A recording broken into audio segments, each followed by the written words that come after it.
Everyone, welcome to my YouTube channel GS classes में आपका स्वागत है।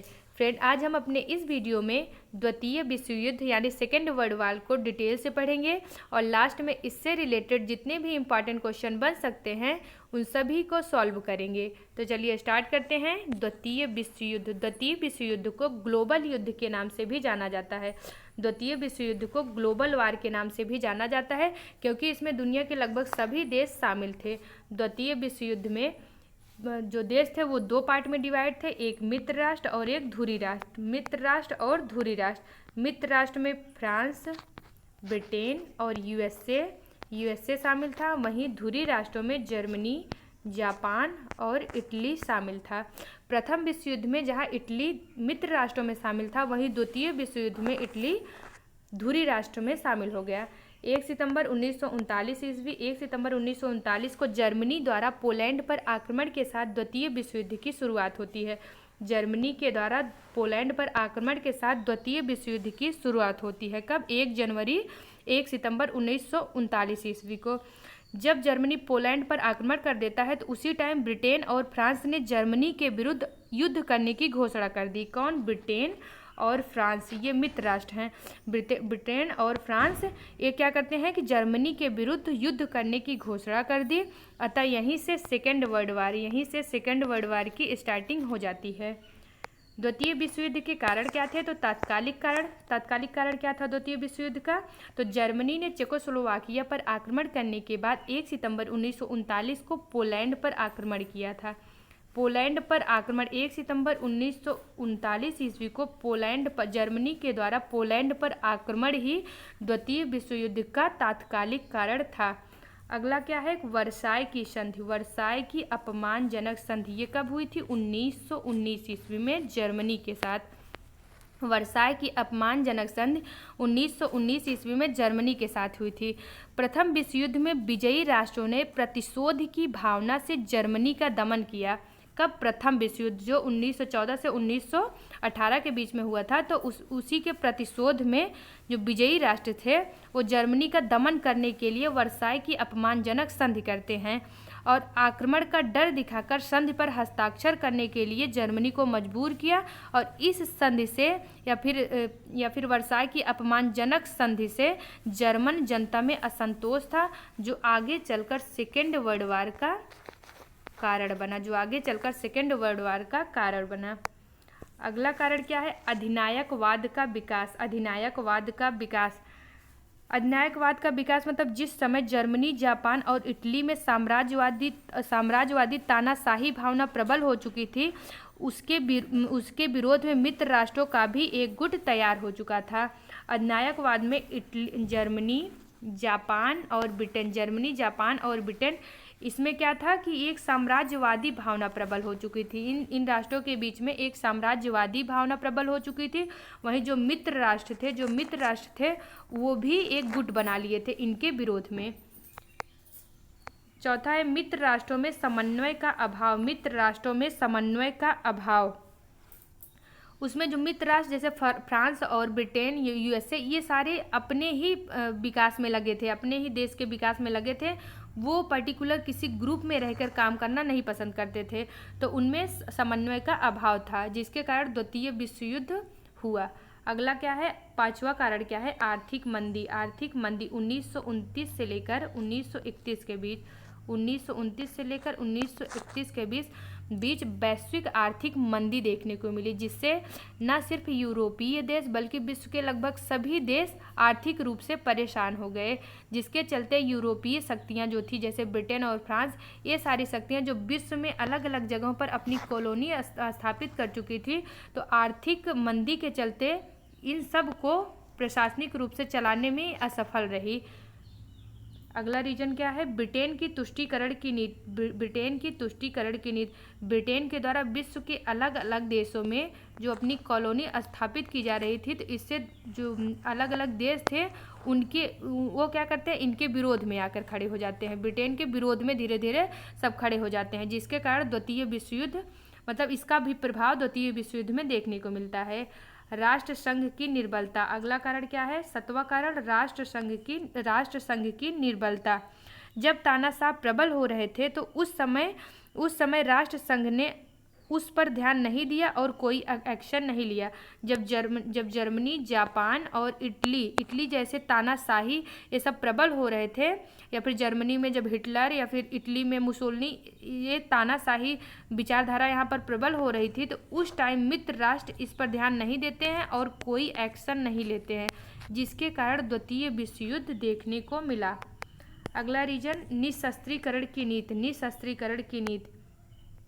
प्रथम विश्व युद्ध के बाद मित्र राष्ट्रों के द्वारा उन राष्ट्रों पर निशस्त्रीकरण की नीति लागू की गई, केवल उन्हीं राष्ट्रों पर निशस्त्रीकरण की नीति लागू की गई जो पराजित हो गए थे, अपने ऊपर निशस्त्रीकरण की नीति लागू नहीं की गई थी।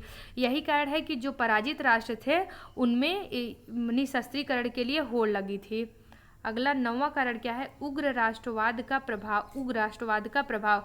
और 10वां अन्य कारण में क्या है कि स्पेन के गृह युद्ध में जर्मनी व इटली द्वारा हस्तक्षेप किया गया। स्पेन में उस टाइम गृह युद्ध छिड़ा था, वहाँ पर जर्मनी और इटली के द्वारा हस्तक्षेप किया गया तथा जनरल फ्रैंको का, वहाँ के शासन कौन थे? जनरल फ्रैंको का समर्थन प्राप्त किया गया। और 1939 ईस्वी में जर्मनी मतलब हिटलर ने रूस के साथ एक अनाक्रामक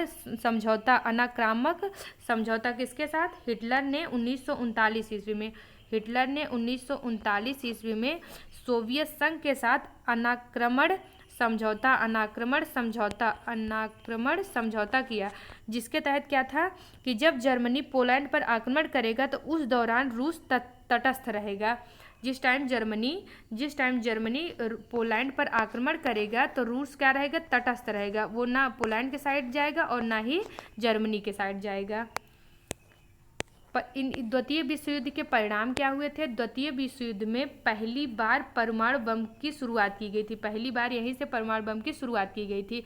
इस युद्ध में लगभग 5 करोड़ लोग मारे गए थे। द्वितीय विश्व युद्ध में लगभग 5 करोड़ लोग मारे गए थे और लाखों लोग घायल हो गए थे, लाखों की संख्या में लोग घायल हो गए थे। बर्लिन के बीच दीवार बनाकर उसे 2 भागों में बांट दिया गया। द्वितीय विश्व युद्ध में जहां तानाशाही हिटलर के नेतृत्व में जर्मनी का दबदबा रहा, इसी के चलते जो अन्य यूरोपीय शक्तियां हैं जैसे फ्रांस और ब्रिटेन, यूएसए, ये सारे क्या किए कि बर्लिन के बीच 2 दीवार बनाकर उनके क्षेत्रों को 2 पार्ट में डिवाइड कर दिया। पूर्वी जर्मनी और पश्चिमी जर्मनी इन 2 पार्ट में डिवाइड कर दिया गया।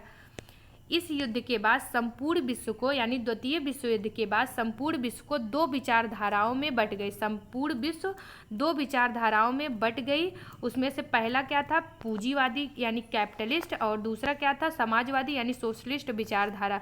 जो कैपिटलिस्ट विचारधारा थी इसका नेतृत्व अमेरिका के द्वारा किया जा रहा था, वहीं सोशलिस्ट विचारधारा का नेतृत्व किसके द्वारा किया जा रहा था? सोवियत संघ के द्वारा किया जा रहा था।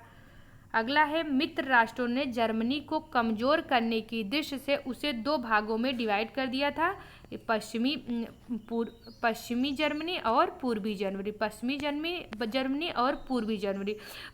पश्चिमी जर्मनी में ब्रिटेन और फ्रांस का जब दबदबा रहता था, वहीं पूर्वी जर्मनी में सोवियत संघ का दबदबा था। इस युद्ध के बाद कई देश स्वतंत्र हुए। क्यों? क्योंकि उस टाइम जो यूरोपीय शक्तियां थी जो विश्व में कॉलोनी स्थापित की थी, वो क्या हुए? वो उनकी स्थिति कम, भले वो जीत जाते हैं। इस युद्ध में मित्र राष्ट्रों की विजय होती है, इसके बावजूद मित्र राष्ट्र आर्थिक रूप से कमजोर हो जाते हैं। और द्वितीय विश्व युद्ध के बाद कई देश स्वतंत्र होते हैं, जैसे 1947 में भारत आज़ाद होता है। 1947 में भारत आज़ाद होता है। वहीं 1949 में चीन और फिलिस्तीन आज़ाद किया जाता है। 1951 ईस्वी में लीबिया, गिनी, अल्जीरिया, घाना, ये सारे देश आज़ाद होते हैं। और 1960 ईस्वी में अफ्रीका के लगभग 17 देश आज़ाद कर दिए जाते हैं। 1947 ईस्वी में भारत को आज़ादी मिलती है। 1949 ईस्वी में चीन और फिलीपींस को आज़ादी मिलती है। वहीं 1951 ईस्वी में लीबिया, गिनी, अल्जीरिया और घाना को आज़ादी मिलती है तथा 1960 में अफ्रीका के 17 देश यूरोपीय शक्ति से आज़ाद होते हैं। इस युद्ध के बाद अपराधियों पर विचार करने के लिए एक वार क्राइम कमीशन की स्थापना की गई थी। किस कमीशन की? वार क्राइम कमीशन की स्थापना की गई थी अपराधियों पर विचार करने के लिए। और द्वितीय विश्व युद्ध के बाद दो महाशक्तियों का उदय हुआ। दो महाशक्तियों का उदय, वो महाशक्तियाँ कौन थी? पहला था यूएसए यानी संयुक्त राज्य अमेरिका, और दूसरा था सोवियत रूस। दूसरा क्या था? सोवियत रूस। इन दो महाशक्तियों का विजय हुआ था। जो यूएसए था वो कैपिटलिस्ट को प्रमोट कर रहा था, वहीं सोवियत रूस वो सोशलिस्ट को प्रमोट कर रहा था, सोशलिस्ट आइडियोलॉजी को प्रमोट कर रहा था। द्वितीय विश्व युद्ध के बाद विश्व में सैनिक गुटों का निर्माण हुआ। जैसे अमेरिका के नेतृत्व में नाटो की स्थापना हुई। जब द्वितीय विश्व युद्ध हुआ तो लोग सैनिकों के लिए एक गुट बनाए। जैसे अमेरिका में कौन सा गुट बना था? नाटो। नाटो यानी North Atlantic Treaty Organization. North Atlantic Treaty Organization, इसकी स्थापना अमेरिका के नेतृत्व में किया गया। यह एक सैनिक गुट है, यह एक सैनिक गुट है या सैन्य गुट है, और इसी के तहत विश्व के अलग अलग देशों के द्वारा सैन्य गुटों की स्थापना की गई। द्वितीय विश्व युद्ध के बाद 24 अक्टूबर 1945 ईस्वी को, द्वितीय विश्व युद्ध के बाद 24 अक्टूबर 1945 को विश्व को अगले विश्व युद्ध से बचाने के लिए संयुक्त राष्ट्र संघ यानी यूएनओ यूनाइटेड नेशन ऑर्गेनाइजेशन की स्थापना की गई। इस युद्ध में इटली मित्र राष्ट्र से अलग था। इटली मित्र राष्ट्र से अलग था। जहां जब फर्स्ट वर्ल्ड वार हुआ था तो उसमें इटली मित्र राष्ट्रों के साथ था, वहीं सेकेंड वर्ल्ड वार में इटली मित्र राष्ट्रों से अलग यानी धुरी राष्ट्रों के साथ था। जापान द्वारा 8 दिसंबर 1941 ईस्वी, जापान के द्वारा 8 दिसंबर 1941 ईस्वी को अमेरिकी सेना पर आक्रमण करने के कारण अमेरिका युद्ध में शामिल हुआ था। जब जापान 1941 ईस्वी में अमेरिकी सेना पर आक्रमण करता है तो इसी के चलते अमेरिका द्वितीय विश्व युद्ध में शामिल होता है। अमेरिका ने 6 अगस्त 1945 ईस्वी को हिरोशिमा पर और तथा 9 अगस्त 1945 ईस्वी को नागासाकी पर परमाणु बम गिराए थे। अमेरिका ने 6 अगस्त 1945 को हिरोशिमा पर और 9 अगस्त 1945 को नागासाकी पर परमाणु बम गिराए थे। जो 6 अगस्त 1945 को हिरोशिमा पर गिराए थे उसमें कौन सा वो था? यूरेनियम 235। कौन सा था? यूरेनियम 235। इसका नाम क्या था? Little boy. वहीं जो हिरोशिमा और नागासाकी में कौन सा बम गिराए थे? नागासाकी में तो इसमें गिराए थे प्लूटोनियम 293, और इसका नाम क्या था? फैटमैन। इसका नाम क्या था? फैटमैन था। अमेरिका ने 6 अगस्त 1945 को हिरोशिमा पर यूरेनियम 235 लिटिल बॉय नामक एटम बम गिराए। वहीं 9 अगस्त 1945 को नागासाकी पर प्लूटोनियम 293 फैटमैन नामक एटम बम गिराए। ऑपरेशन बारबोसा ये क्या है? जर्मनी के द्वारा सोवियत संघ पर आक्रमण करने की योजना थी। ऑपरेशन बारबोसा क्या है? जर्मनी के द्वारा सोवियत संघ पर आक्रमण करने की योजना थी। जर्मनी और सोवियत संघ इन दोनों में पहले ही ये एक संधि हुई थी जिसके तहत कहा गया था कि जब जर्मनी किसी देश पर आक्रमण करेगी तो सोवियत संघ को उसमें तटस्थ रहना है। और अब जर्मनी सोवियत संघ पर आक्रमण नहीं करेगी या फिर दोनों एक दूसरे के ऊपर आक्रमण नहीं करेंगे। तो हिटलर क्या करते हैं? अपने संधि को तोड़कर जर्मनी के ऊपर या सोवियत संघ के ऊपर आक्रमण कर देते हैं। यही कारण है कि हिटलर का जो सपना था विश्व विजेता बनने का वो टूट जाता है और बाद में हार कर हिटलर के द्वारा खुदकुशी कर या सुसाइड कर लिया जाता है। द्वितीय विश्व युद्ध के समय अमेरिका का राष्ट्रपति फ्रैंकलिन डी रूजवेल्ट, वहीं इंग्लैंड का पीएम विंस्टन चर्चिल था। अमेरिका का राष्ट्रपति कौन था? Franklin D Roosevelt. वहीं इंग्लैंड का प्रधानमंत्री विंस्टन चर्चिल था। इस युद्ध में मित्र राष्ट्र द्वारा पराजित होने वाला अंतिम देश जापान था। अंतिम देश कौन सा था? जापान था, जो मित्र देशों द्वारा पराजित हुआ था। 14 अगस्त 1945 ईस्वी को यह युद्ध पूर्णतया बंद हो गया। कब? 14 अगस्त 1945 ईस्वी को। 6 अगस्त और 9 अगस्त इन दोनों दिन अमेरिका के द्वारा जापान पर हिरोशिमा और नागासाकी पर परमाणु बम गिराए जाते हैं। वहीं आगे चलकर 14 अगस्त 1945 ईस्वी को यह युद्ध यानी द्वितीय विश्व युद्ध समाप्त हो जाता है। उम्मीद करती हूँ ये सारे फैक्ट आपको समझ में आ गए होंगे। अब इससे रिलेटेड जितने भी इंपॉर्टेंट क्वेश्चन बन सकते हैं उनको सॉल्व कर लेते हैं। तो चलिए स्टार्ट करते हैं। हमारा फर्स्ट क्वेश्चन है, द्वितीय विश्व युद्ध के समय ब्रिटेन का प्रधानमंत्री था। तो ब्रिटेन का प्रधानमंत्री कौन था? इसका राइट आंसर है option number B, Winston Churchill. Winston Churchill. हमारा अगला क्वेश्चन है, अमेरिका के द्वारा जापान के हिरोशिमा क्षेत्र पर परमाणु बम गिराया गया। तो हिरोशिमा पर कब गिराया गया? तो हिरोशिमा पर 6 अगस्त 1945 ईस्वी पर। वहीं नागासाकी, अगर नागासाकी पूछे यहाँ पर तो वो कब गिराया गया था? 9 अगस्त 1945। 9 अगस्त 1945 ईस्वी को नागासाकी पर, वहीं 6 अगस्त 1945 ईस्वी पर हिरोशिमा पर बम गिराया गया था। किसके द्वारा? अमेरिका के द्वारा। हमारा अगला क्वेश्चन है, जर्मनी के द्वारा किस देश पर आक्रमण करने के लिए ऑपरेशन बारबोसा नामक योजना बनाई गई? तो जर्मनी के द्वारा किस युद्ध पर आक्रमण करने के लिए यह योजना बनाई गई? इसका राइट आंसर है ऑप्शन नंबर डी, सोवियत संघ पर। सोवियत संघ पर। हमारा अगला क्वेश्चन है, भविष्य में विश्व युद्ध से बचने के लिए कब संयुक्त राष्ट्र संघ की स्थापना की गई? इसका राइट आंसर है ऑप्शन नंबर बी, 24 अक्टूबर 1945 ईस्वी। 24 अक्टूबर 1945 ईस्वी को यूएनओ यानी यूनाइटेड नेशन ऑर्गेनाइजेशन की स्थापना की गई ताकि भविष्य में फिर से कभी विश्व युद्ध ना होने पाए। हमारा अगला क्वेश्चन है, मित्र राष्ट्रों के द्वारा जर्मनी के साथ वर्साई की अपमानजनक संधि कब हुई थी? तो वर्साई की अपमानजनक संधि कब हुई थी? इसका राइट आंसर है ऑप्शन नंबर डी, 1919 ईस्वी में। जब फर्स्ट वर्ल्ड वार के बाद मित्र राष्ट्रों के द्वारा जर्मनी के साथ जबरन वर्साई की अपमानजनक संधि की गई थी। हमारा अगला क्वेश्चन है, द्वितीय विश्व युद्ध की शुरुआत कब की गई थी? इसका राइट आंसर है ऑप्शन नंबर ए, 1 अगस्त 1939 ईस्वी को। 1 अगस्त 1939 ईस्वी को जर्मनी के द्वारा पोलैंड पर आक्रमण के साथ द्वितीय विश्व युद्ध की शुरुआत होती है। हमारा अगला क्वेश्चन है, द्वितीय विश्व युद्ध के दौरान निम्नलिखित राष्ट्रों में से कौन मित्र राष्ट्र में शामिल नहीं था? तो इसका राइट आंसर है ऑप्शन नंबर डी, इटली। जहां फर्स्ट वर्ल्ड वार में इटली मित्र राष्ट्रों में शामिल था, वहीं सेकेंड वर्ल्ड वार में इटली धुरी राष्ट्र में शामिल हो गया था। और मित्र राष्ट्र में ये तीनों थे, फ्रांस, ब्रिटेन और यूएसए, ये मित्र राष्ट्र में शामिल थे। वहीं इटली ये धुरी राष्ट्रों में शामिल था।